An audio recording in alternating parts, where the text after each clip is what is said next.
नमस्ते विद्यार्थियों, आपका स्वागत है हमारे channel learn English with Sidhu sir पर। मेरे विद्यार्थियों, आज मैं इस वीडियो में आपके लिए बहुत ही महत्वपूर्ण ऑब्जेक्टिव क्वेश्चंस लेकर के आया हूं। तो मेरे विद्यार्थियों, इससे पहले मैं 11वीं कक्षा के लिए यानी 11th कक्षा के लिए जो मैं पोइट्री सेक्शन का first poem where the mind is without fear के बारे में मैं पहले से भी वीडियो देते आ रहा हूं। Word meaning, poets introduction, line by line उसका हिंदी रूपांतर, और आज की इस वीडियो में मैं उसी कविता पर यानी 11वीं की कविता पर ही where the mind is without fear poem पर ही ऑब्जेक्टिव क्वेश्चंस आपके लिए तैयार किया हूं। तो मेरे विद्यार्थियों, वीडियो शुरू करने से पहले यदि आप हमारे चैनल को फर्स्ट बार देख रहे हैं और यदि आपको मेरी पढ़ाई अच्छी लग रही है, मेरा वीडियो आपको अच्छा लग रहा है, तो मेरे चैनल को सब्सक्राइब कीजिए, लाइक कीजिए और कमेंट हमें जरूर दीजिए। साथ ही साथ अपने दोस्त साथियों में भी शेयर भी जरूर कीजिए। तो मेरे विद्यार्थियों, आज जो हम आपके लिए ऑब्जेक्टिव क्वेश्चन से तैयार किया हूं, यह ऑब्जेक्टिव क्वेश्चंस बहुत ही इंपॉर्टेंट है आपके एग्जाम के लिए। Where the mind is without fear कविता ऐसा है कि लगभग हर स्टेट के बोर्ड में इस कविता को जोड़ दिया गया है, पढ़ा जा रहा है। बिहार में 11वीं कक्षा में है, महाराष्ट्र में आप देखेंगे तो 10वीं कक्षा में है, इस तरह से अन्य राज्यों में भी यह है। पोएम बहुत ही देशभक्ति की कविता है। इसके बारे में मैं जो वीडियो आपको दिया हूं, आप उसे एक बार जरूर देख लीजिए।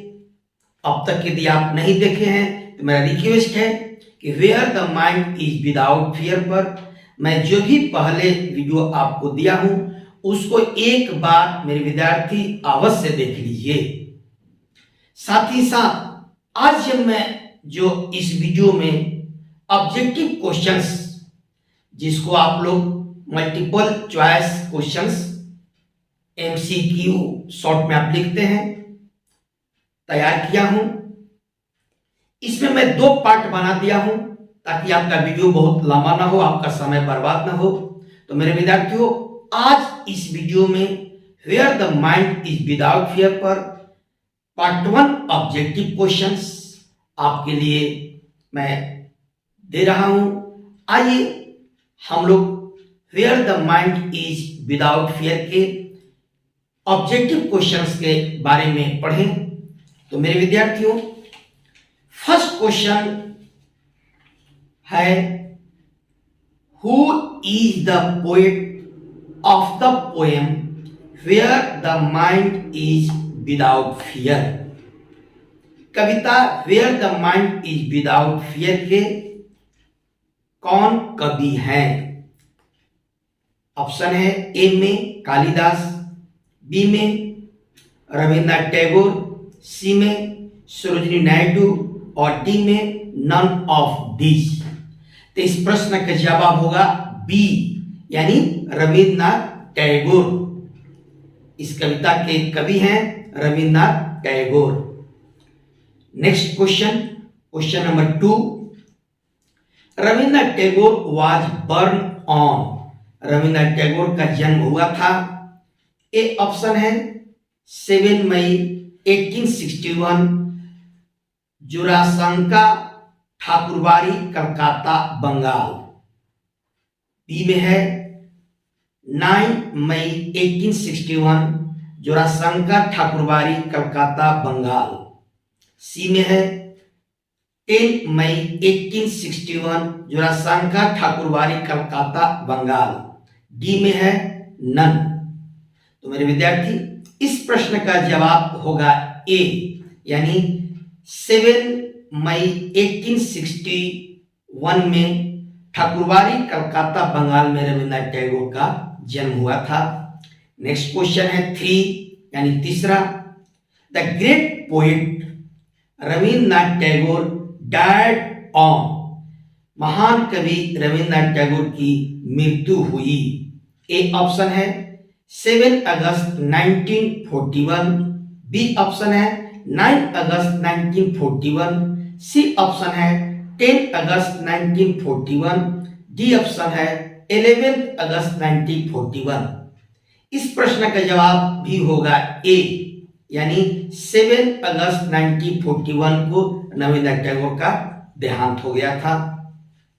नेक्स्ट 4 क्वेश्चन यानी चौथा, Rabindranath Tagore was known as another name, Rabindranath Tagore को दूसरे नाम से भी जाना जाता है।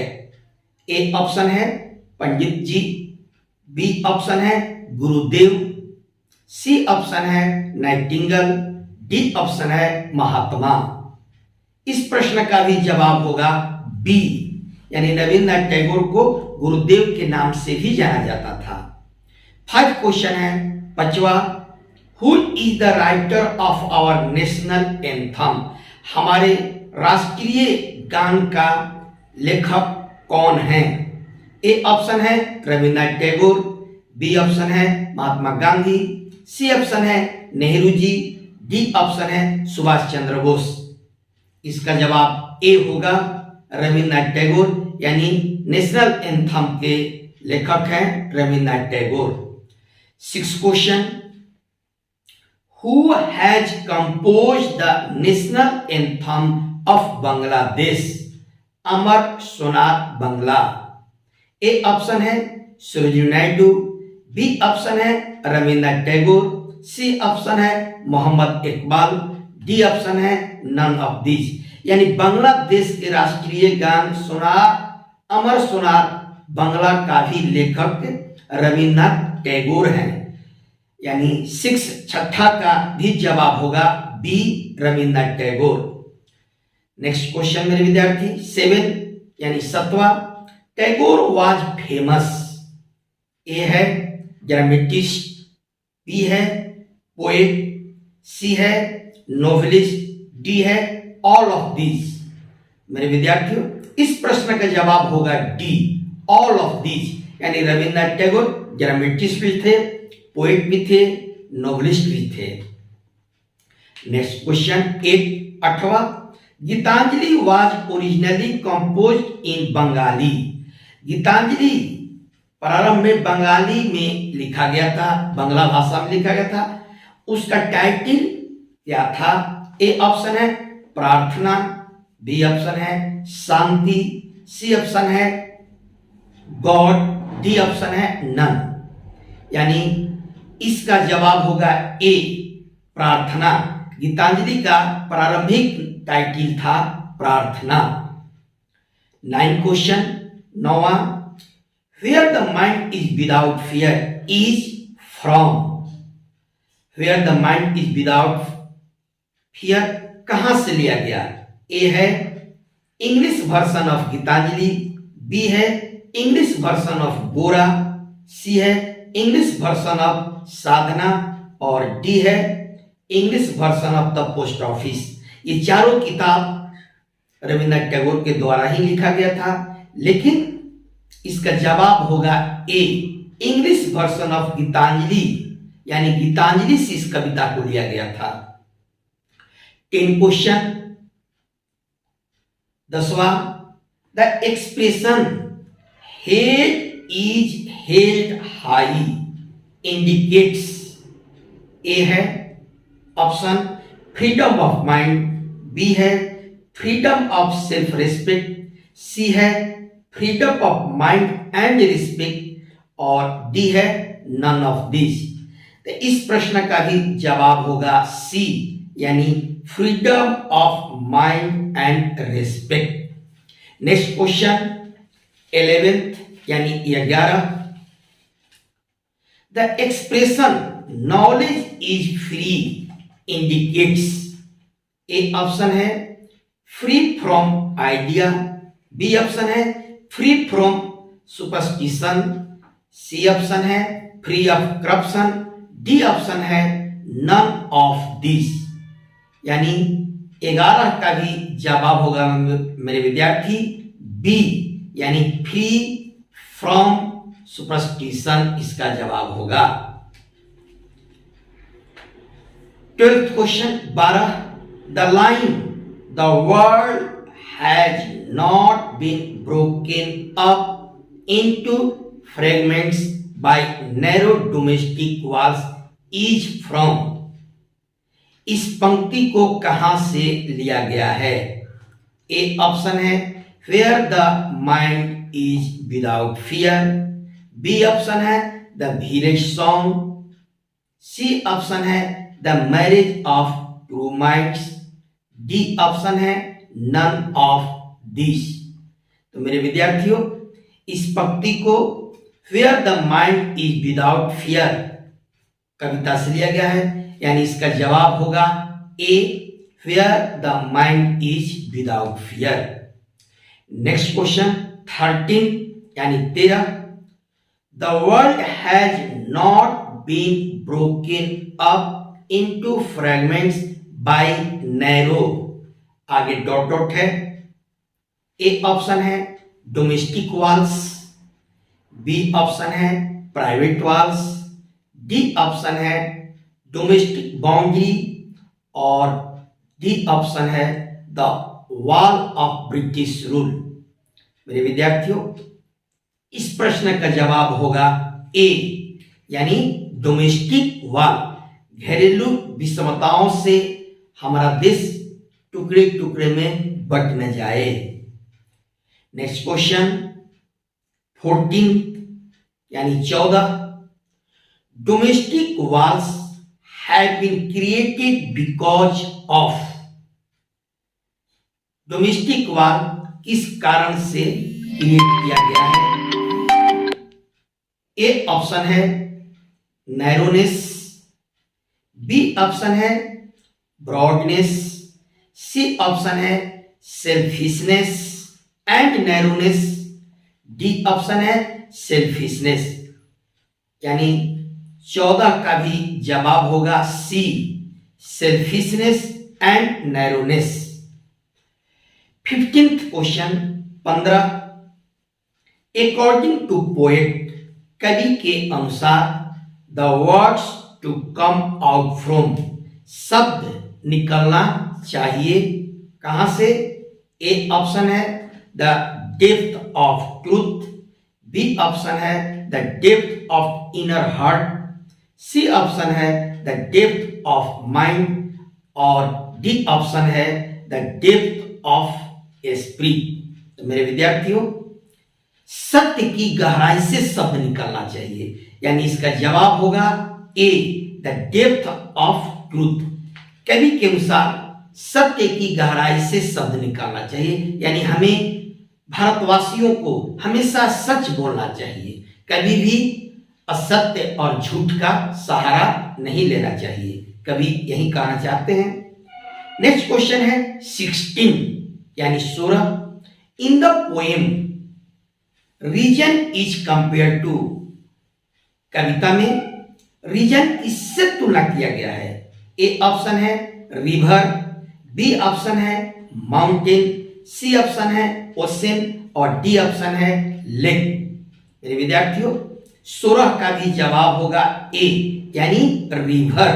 रीजन का तुलना किया गया है रिवर से, यानी विवेक की धारा। Next question 17 the songs of Gitanjali are mainly, खाली जगह है, poems in India edition. A है लव, बी है नेचर, डी है डिवोशनल और डी है नन। मेरे विद्यार्थी, इस प्रश्न का भी जवाब होगा सी, यानी डिवोशनल, भक्ति। Next question 18, what is another title of the poem where the mind is without fear? Where the mind is without fear कविता का दूसरा भी शीर्षक क्या था? ए है the heaven of freedom, B है द आइडियल कंट्री, सी है माई प्रेयर और डी है नन ऑफ दिस। इसका जवाब होगा ए यानी the heaven of freedom. Next question 19 the narrow domestic war dot dot. A है break a society into fragments, B option है break a nation into fragments, C option है break a community into fragments, D है none of this. इसका जवाब होगा B यानी break a nation into fragments, देश को टुकड़े टुकड़े में बट न जाए। नेक्स्ट क्वेश्चन 20 यानी 20 the date habit is compare to a oblique an. A है सैंड, बी है डिजर्ट, सी है ओएसिस, डी है नन। यानी डेट हैबिट को किससे तुलना किया गया है, तो इसका जवाब होगा बी डिजर्ट। नेक्स्ट क्वेश्चन 21 यानी 21 who is the writer of Gitanjali. Gitanjali का लेखक कौन है। ए है रविन्द्रनाथ टैगोर, बी ऑप्शन है प्रेमचंद, सी ऑप्शन है महादेवी वर्मा, डी है नन। तो मेरे विद्यार्थी गीतांजलि किताब रविन्द्रनाथ टैगोर के द्वारा लिखी गई थी, यानी इसका जवाब होगा A Rabindranath Tagore. Next question है 22 यानी 22 where the mind is without fear is A option है लिरिक, बी ऑप्शन है सोनेट, सी है ओड और डी है पन। तो मेरे विद्यार्थी इसका भी जवाब होगा ए लिरिक, यानी where the mind is without fear is a lyric. तो मेरे विद्यार्थियों आज की इस वीडियो में मैं केवल आपके लिए 22 क्वेश्चन ही यानी 22nd क्वेश्चन ही लेकर के आया हूं। शेष जो क्वेश्चन होगा यानी 22 से आगे मैं यथाशीघ्र अगला वीडियो आपके लिए लेकर आऊंगा, जिसमें और objective question where the mind is without fear से होगा। तब तक मेरे विद्यार्थी आपसे पुनः एक बार रिक्वेस्ट है कि आप मेरे चैनल को सब्सक्राइब कीजिए और हमें कमेंट जरूर दीजिए। आप सभी विद्यार्थियों को मेरा बहुत सारी शुभकामनाएं। नमस्कार।